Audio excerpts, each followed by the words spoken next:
நல்ல வேளை மழை பெஞ்சது. இல்லன்னா என்ன நடந்திருக்கும் அப்படின்ற மாரி நடந்து முடிஞ்ச மேட்ச் தான் வந்து பார்த்தீங்கன்னா, India versus Australia 3 test day 3ன்னே சொல்லலாம். எஸ் வந்து பார்த்தீங்கன்னா, ஃபர்ஸ்ட் இன்னிங்ஸ்ல பயங்கரமா ஆடுன ஆஸ்திரேலியா வந்து பார்த்தீங்கன்னா, அந்த ஃபார்ம கன்டின்யூ பண்ணி ஆடுவாங்களா அப்படின்ற மாரி இன்னைக்கு மேட்ச் ஆரம்பிச்சது. ஸோ வந்து பார்த்தீங்கன்னா, அத நான் கொஞ்சம் போல அப்படியே அப்படியே கன்டின்யூ பண்ணி ஆடிக்கிறேன் அப்படின்ற மாரி அலெக்ஸ் கேரி வந்து பார்த்தீங்கன்னா, யாரும் 50 அடிக்கிறாங்க. நீ அடிக்காட்டி என்னப்பா அடிப்பா அப்படின்ற மாரி வந்து பார்த்தீங்கன்னா, அடிக்க விட்டாங்க போல. ஒரு 70 ரன் அடிச்சாப்படி. அதை தொடர்ந்து வந்து பார்த்தீங்கன்னா, மிச்சல் ஸ்டார்க் ஒரு 18. ஸோ வந்து பார்த்தீங்கன்னா, மிச்சல் ஸ்டார்க் விக்கெட், பூம்ரா எடுக்க, நம்ம அலெக்ஸ் கேரி விக்கெட், ஆகாஷ்தீப் எடுக்க, நேத்தன் லயனா வந்து பார்த்தீங்கன்னா, முகமது சிராஜ் எடுக்கன்னு சொல்லிட்டு வந்து பார்த்தீங்கன்னா, 445 ரன்னுக்கு ஃபர்ஸ்ட் இன்னிங்ஸ முடிக்கிறாங்க ஆஸ்திரேலியா.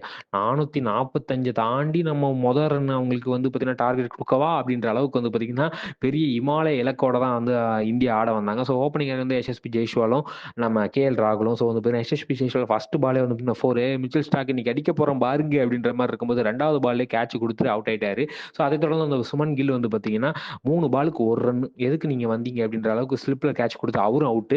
ஸோ விராட் கோலி வந்து பார்த்தீங்கன்னா, இன்னைக்கு பயங்கரமா ஜொலிப்பாரு அப்படின்ற மாரிலாம் நெறைய பேசிட்டு இருக்கும்போது, ஸ்லிப்ல அவருக்கு அந்த 4வது ஸ்டெம்ப் தாங்க பிரச்சனை அப்படின்ற அளவுக்கு வந்து பார்த்தீங்கன்னா, ஸ்லிப்ல கேட்ச் குடுத்து அவரும் அவுட்.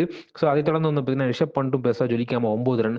இது என்ன விஷயம்னா, ஒவ்வொரு விக்கெட் விழுகும்போது மழை பெஞ்சு, மழை பெஞ்சு, மழை பெஞ்சு, மழை பெஞ்சு அப்படின்ற அளவுக்கு வந்து பார்த்தீங்கன்னா, பேஞ்சுகிட்டே இருந்தது. விராட் கோலி விக்கெட் விழுந்தோனே மழை. திருப்பி ரிஷப் பந்த் ஆட வந்தாரு. அவர் விக்கெட் விழுந்தோனே மழை அப்படின்ற அளவுக்கு வந்து பார்த்தீங்கன்னா, பெருசா வந்து பார்த்தீங்கன்னா, கன்டினியூஸ் ஃபார்மா ஆட முடியாத அளவுக்கு வந்து பார்த்தீங்கன்னா, இந்த மேட்ச் வந்து பார்த்தீங்கன்னா, டே 3 வந்து அப்படியே முடிச்சுட்டாங்க. நல்ல வேளைக்கு மழை பெஞ்சது இல்லன்னா, மொத்த விக்கெட் போயிருந்தா என்ன ஆயிருக்குது அப்படின்ற அளவுக்கு ஒரு பக்கம் சொன்னாலும், என்னங்க இப்படி மழை பெஞ்சா எப்படிங்க ஆட முடியும் அப்படின்ற மாரி இந்த இந்த பக்கமும் சொல்லிக்கிறாங்க. சரி இப்படி போற போக்க பார்த்தா நாளைக்கு இதே மாரி மழை பெஞ்சதுன்னா, விக்கெட் லாஸ் இல்லாம நின்னுட்டீங்கன்னா, நல்ல வேளை டிராவ் ஆயிரும் அப்படின்ற அளவுக்கு வந்து பார்த்தீங்கன்னா இருக்கு. ஏன்னா வந்து 51 ரன்னுக்கு 4 விக்கெட்ன்ற மாரி இதுல ராகுல் மட்டும் தான் 30+ அடிச்சிருக்காரு.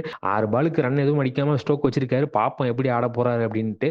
ஸோ வந்து பார்த்தீங்கன்னா, டே 3 இனிதே முடிவடைகிறது. இன்னும் வந்து பார்த்தீங்கன்னா, 51 ரன் தான் அடிச்சிருக்காங்களா? இன்னும் அதை தாண்டி வந்து பார்த்தீங்கன்னா, நம்ம அடிக்கிறதுக்கு நெறைய இருக்கு. நாளைக்கு என்ன நடக்குதுன்னு பார்ப்போம் அப்படின்னு சொல்லிட்டு இந்த வீடியோ உங்களுக்கு பிடிச்சா லைக் பண்ணுங்க, ஷேர் பண்ணுங்க, கமெண்ட் பண்ணுங்க. மறக்காம தினமலர் சப்ஸ்கிரைப் பண்ணுங்க. நன்றி. வணக்கம்.